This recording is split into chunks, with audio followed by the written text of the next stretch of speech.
Yes, অনেক দিন পর তোমাদের সাথে একটা ভিডিও শেয়ার করছি। মনটা ভালো নেই, কেন জানি না। মাথা ব্যথা গুলিয়ে যাচ্ছে, মাথা গরম হয়ে যাচ্ছে, এত কিছু অনেক কিছু নিয়ে এই ভিডিও শুরু করছি। যাই হোক, নমস্কার বন্ধুরা, কেমন আছেন সবাই? রিম্পা সংসারে সবাইকে স্বাগত।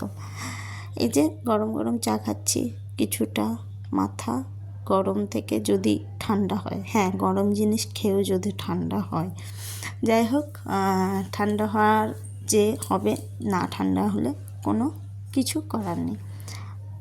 ছোট্ট ছোট্ট এখন করা গুড্ডে বিস্কুট, মানে কোনো মানে এখন কোম্পানিরা এতটাই যে 5 টাকার বিস্কুট 1 টাকায় করে দিচ্ছে।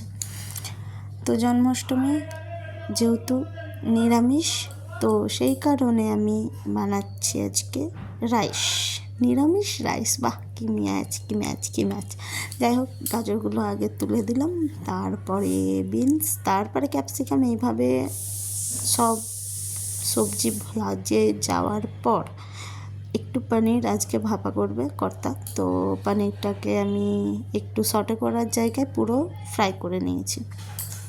আমার রাইস করার পদ্ধতি একটু আলাদা।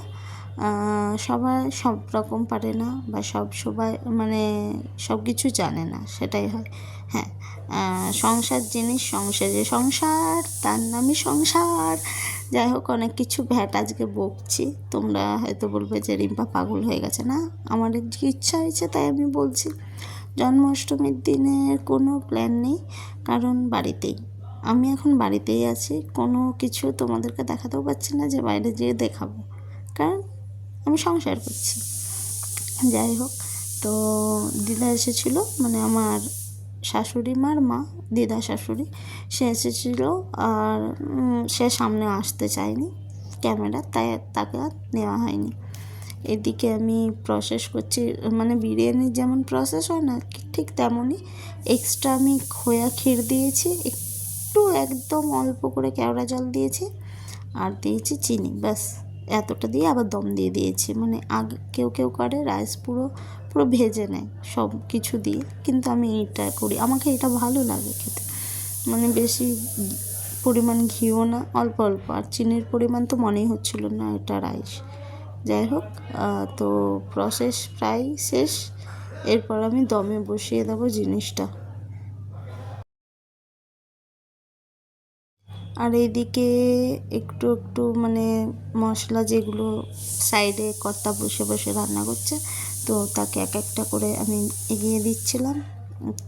আর কিছুটা বিরিয়ানি মশলা পড়ে আছে, দেখি একদিন বিরিয়ানি এখানে বানাবো।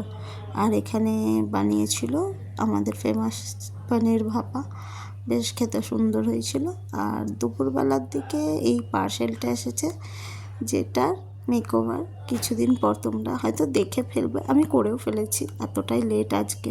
তো এই যে এই জিনিসটাকে আমি আজকে না, কিছুদিন পর তোমাদের সামনে আনবো, জিনিসটা দেখে রাখো। আর এইদিকে দিদা এসেছিলো, মানে মায়ের পিসিও এসেছিলো। তো সেই হিসেবে তাদের যেহেতু গোপাল ছিল, তো 5 কড়াই ভাজা অনেক রকম খাবার করেছিল, তো 5 কড়াই ভাজাটাই আছে। যেটার মধ্যে আমি এখন একটা জিনিস খুঁজবো, সেটা আমি পাচ্ছি না। আমার দুঃখের বিষয় এটাই। একটা ছিল নারকেল নাড়ু, যেটা আমার সব থেকে ফেভারিট, মানে মিষ্টির মধ্যে নারকেল নাড়ুটাই ভালো, মানে সন্দেশ যেটা বলে। তো সেটা আমি পাইনি, কারণ আমার কর্তা আগেই ছো মেরে নিয়ে চলে গেছে। তো এর মধ্যে ছিল শুধু তিলের নাড়ু আর চিনির নাড়ু যেটাকে বলে। তো আমি একটা, তাই ওই নাড়ুই খাই, কী করব, কিছু করার নেই। সেই কারণে আমি তিলের নাড়ুই খেয়েছিলাম।